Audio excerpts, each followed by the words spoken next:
She's unstable, my mother-in-law announced to the family court mediator, loud enough that the stenographer looked up from her keyboard.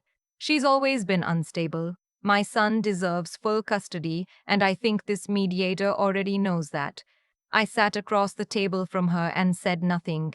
The mediator turned to my mother-in-law's lawyer and asked, very quietly, "Are you aware of what your client's daughter-in-law does for a living?" The lawyer hesitated. My mother-in-law kept that tight smile on her face. I watched it disappear in real time when the mediator slid my professional profile across the table. Let me back up, because none of this started in that conference room. It started on a Tuesday in October, the morning of my daughter's 5th birthday, when I was standing in my kitchen at 7 a.m., making her pancakes shape like rabbits because she was absolutely obsessed with rabbits that year, and my phone was completely silent. No texts from my mother-in-law, no call from my father-in-law, nothing from my sister-in-law, who lived 40 minutes away in Mississauga and had, just 3 weeks earlier, hugged my daughter and promised she would be there for the party. I told myself they were probably just running late with their message. People forget to text in the morning. It was fine.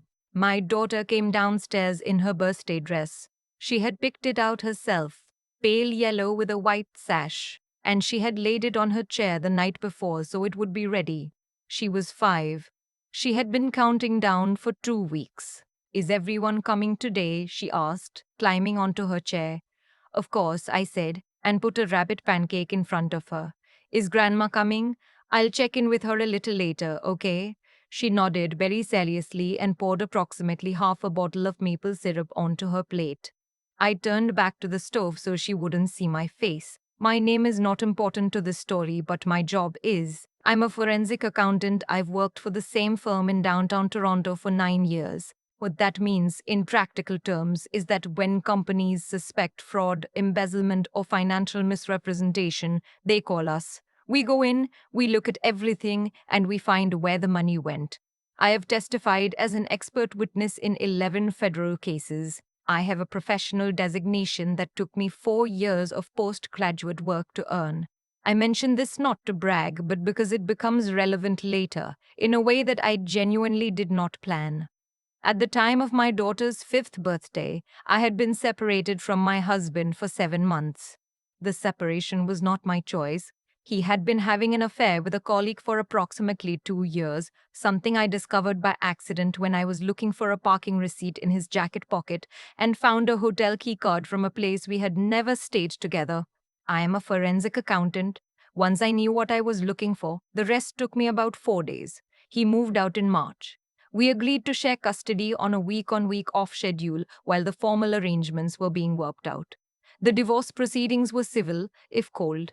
What I did not anticipate was his family. My mother-in-law had never been warm to me. Not hostile exactly, but the way she looked at me at family dinners always felt evaluative, like I was a contractor who had been hired to do a job and she was still deciding whether the work was acceptable. When her son and I got engaged, she sent me a card that said "Welcome to the family" in her neat handwriting, and I thought maybe I'd been imagining things. I framed it, actually, kept it on my dresser. After the separation, the frame went in a box. She called me 2 weeks after he moved out. She told me that what had happened was very sad, that these things are complicated, that she hoped I understood her son was under a great deal of pressure at work. I remember sitting very still on my couch while she said this. I remember thinking about the hotel key card. "I do think," she said near the end of the call, "that Mia needs stability right now. And given everything, it might be worth considering whether the current arrangement is really the best thing for her." Mia is my daughter. She was 4 years old at the time of that call. I had been her primary caregiver since the day she was born. I was the one who took her to every pediatric appointment, who learned which sounds she made when she was tired versus overstimulated, who sat with her through 2 ear infections and a bout of croup that had me driving to sick kids at 2 in the morning with my heart in my throat. I said, "I appreciate your concern," and ended the call. The birthday party was at noon. I had booked a space at a community center near our house, one of those bright rooms with long folding tables that you decorate yourself, which I had done the previous afternoon with yellow balloons and a banner that Mia and I had painted together. I had ordered a rabbit cake from a bakery on Queen Street. Her daycare friends were coming. Her little cousin from my side of the family was coming. My mother in law, my father in law, and my sister in law had all RSVP'd yes. At 11:15, I texted my mother in law to confirm the address, even though I had sent it twice before. She read it, did not respond. At 11:50, as I was loading the cake and decorations into my car, my sister in law sent a message, a single message. It said, "So sorry, something came up. Give me a love." That was it. No explanation. No alternative plan. No acknowledgement that she had promised my daughter, to her face, that she would be there. My father in law sent nothing. My mother in law sent nothing.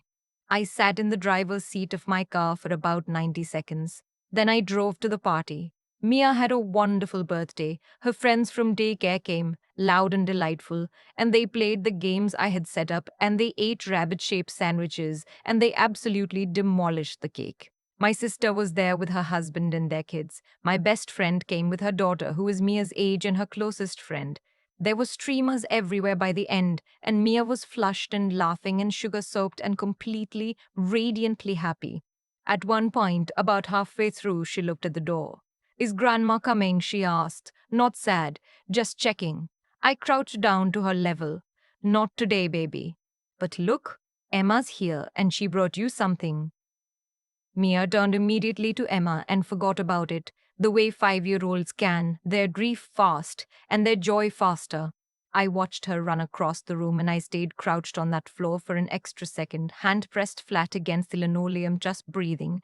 That evening, after Mia was asleep with her new stuffed rabbit clutched to her chest, I sat at my kitchen table and I thought about what to do. The easy thing, the natural thing, would have been to text my mother in law and say, "You missed her birthday. She asked for you."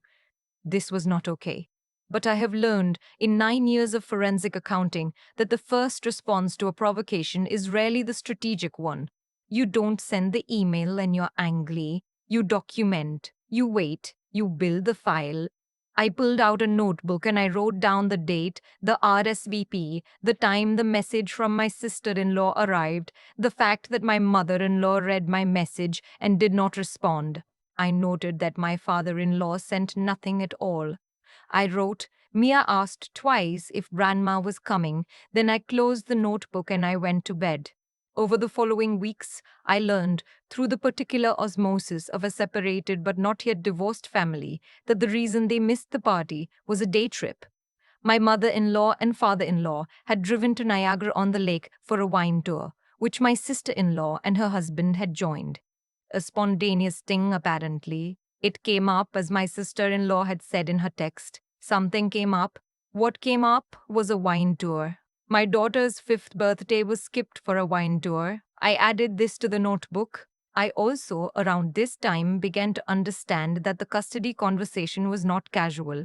My husband had retained a family lawyer. My mother-in-law was, according to sources close to the situation, telling people in their extended circle that I was difficult, that I was inflexible, that I had always prioritized work over family. This last one made me put down my coffee cup very carefully. I had a consultation with my own family lawyer, a woman named she's not important to name, but she's very good, and she had been doing family law in Ontario for 22 years. She listened to everything I told her, and then she said, "Document everything. Keep records of all contact and lack of contact, and find out what they're actually planning to argue." I was already documenting, but I hadn't yet found out what they were planning to argue. My husband's position, as it became clear over the following months, was that my work schedule made me an unreliable primary caregiver. He argued that my hours were unpredictable, that my travel for work disrupted Mia's routine, that he had more flexibility as a result of his own schedule. His mother, he noted, was available and willing to provide childcare. I read this in a legal document on a Wednesday afternoon in January, sitting at my desk at the office, and I had to read it 3 times before I fully processed it. His mother, the woman who had skipped my daughter's 5th birthday for a wine tour, was being put forward as a stable childcare option in a custody case against me. I called my lawyer. I told her what I'd found. She said, "Well, that's an interesting choice on their part." I said, "What do they think I do for a living?" She said, "I think that's actually going to be the central question." Here is the thing about forensic accounting that most people don't know. It is not a quiet job. It does not happen in a back room. When we are brought in on a significant case, particularly a case involving publicly traded companies or federal level investigations, there are hearings, depositions, expert witness proceedings. There is a public record. There is press coverage sometimes. People who work in corporate law in Canada generally know who the senior people at firms like mine are. My mother in law and her lawyer had apparently not looked me up. I know this because of what happened in the mediation session. The session was in February, a neutral mediator. A conference room in a building on Bay Street, my lawyer on one side and their lawyer on the other. My mother in law had requested to be present, and my husband's lawyer had agreed, which I thought was an unusual choice but did not object to. She arrived in a cream collared blazer and sat with the posture of a woman who had already decided how this was going to go. She smiled at me across the table, and it did not reach her eyes. I smiled back. Mine didn't either. The session began. The lawyer laid out the position, my work schedule, my travel, the instability of my hours, the proposal for primary custody to shift to my husband with maternal visitation. My mother in law interjected unprompted to add that I had always seemed disconnected, that at family gatherings I was often distracted, that she worried about my emotional availability as a parent. My lawyer wrote something on her notepad. I watched her write it. The mediator asked some clarifying questions, and then she asked my mother in law's lawyer, in that quiet voice I mentioned at the beginning, "Are you aware of what your client's daughter in law does for a living?" The lawyer said he was aware I worked in accounting. The mediator slid the document across the table. It was my professional profile, my designation, my firm, a brief summary of my role, a note about my recent high-profile expert witness work in a case that had been covered by the Globe and Mail about 4 months prior. She said, "Your position is that this woman is professionally unreliable. I want to make sure we're all working from the same set of facts." My mother-in-law's smile did not disappear all at once. It was more like watching something drain. Her lawyer asked for a brief recess. During the recess, I sat in the hallway with my lawyer and ate half a granola bar from my purse and said nothing. My lawyer said, "They didn't vet you." I said, "Apparently not." She said, "This is going to be a very different afternoon." It was. When we reconvened, the posture of the entire room had shifted. The aggressive framing about my work hours quietly disappeared. Nobody mentioned emotional availability again. My mother-in-law sat very still in her chair and looked mostly at the table. I presented the documentation I had been keeping since October, the missed birthday, the RSVP, the unanswered text, the discovered reason, the wine tour, sourced and dated. A log of every instance over the past 7 months where communication from the paternal family had been absent or inconsistent. A note, gently worded, from Mia's daycare teacher about her adjustment during the separation, which described Mia as a happy and securely attached child who had been doing well in the current arrangement. I did not raise my voice once. My lawyer presented the professional documentation, my income stability, my benefits, my home ownership, my 9-year employment record at the same firm, the fact that I had never missed a scheduled custody week, the fact that I had never once used work as a reason to skip a medical appointment, a school event, or a birthday. Their lawyer had very little left to say. The outcome was not dramatic, the way outcomes in real life rarely are. There was no speech. No moment where someone swept papers off a table.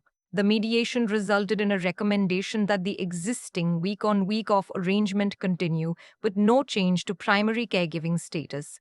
The claim about my work schedule was formally noted as unsupported by evidence. My mother-in-law left the building without looking at me. My husband, to his credit, said a very quiet "okay" when his lawyer called him. I don't think he had fully understood what his family had put in motion or where it was going to land. We finalized the divorce 4 months later. The custody arrangement stayed as it was. I want to tell you about the moment that actually mattered to me, because it wasn't the mediation. It was a Saturday in March, about 3 weeks after the session. Mia and I were at the farmer's market at Evergreen Brickworks. She loves it there. Loves looking at the dogs people bring. Loves the cheese samples. Loves the chaos of it. She was holding my hand and pulling me toward a stall with handmade rabbit figurines, obviously, because of course there was a rabbit figurine stall. She picked up a small ceramic rabbit, white with gray ears, and held it up to show me with both hands. This one looks like Clover, she said. Clover is her stuffed rabbit. It does, I said. Can we get it?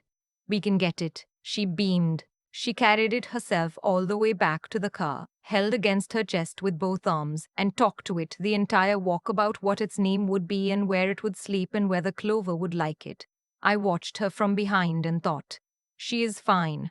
She is completely fine. Everything I did for her. Not for the outcome, not for the win, for the ability to stand in a farmer's market on a Saturday in March and watch my daughter carry a ceramic rabbit home and be, completely and straightforwardly, fine. A few months after the divorce was finalized, I got a card in the mail. No return address, but I recognized the handwriting. It was from my mother-in-law. It said that she hoped Mia was doing well. It said she would like to be in her granddaughter's life if that was possible. It said she was sorry for any hurt that had been caused, any hurt that had been caused. Passive voice, not quite an apology, but closer than I expected. I put the card on the kitchen table and looked at it for a long time. Then I did something my lawyer probably would not have advised and my best friend definitely would not have advised. I wrote back 2 sentences. I said that Mia deserved relationships with people who showed up for her and that I was open to that, carefully, over time, if she was genuinely committed to it. I meant it, not for her sake, for Mia's. There are no villains in the story, I tell my daughter. There's just her life, and who gets to be in it, and how much they actually earned that. The ceramic rabbit, for the record, is named Pip. He lives on Mia's bookshelf between Clover and a small orange dinosaur whose name I've been told is Gerald Jr., origin unknown. She is 6 now. She is doing wonderfully, and I still have the notebook.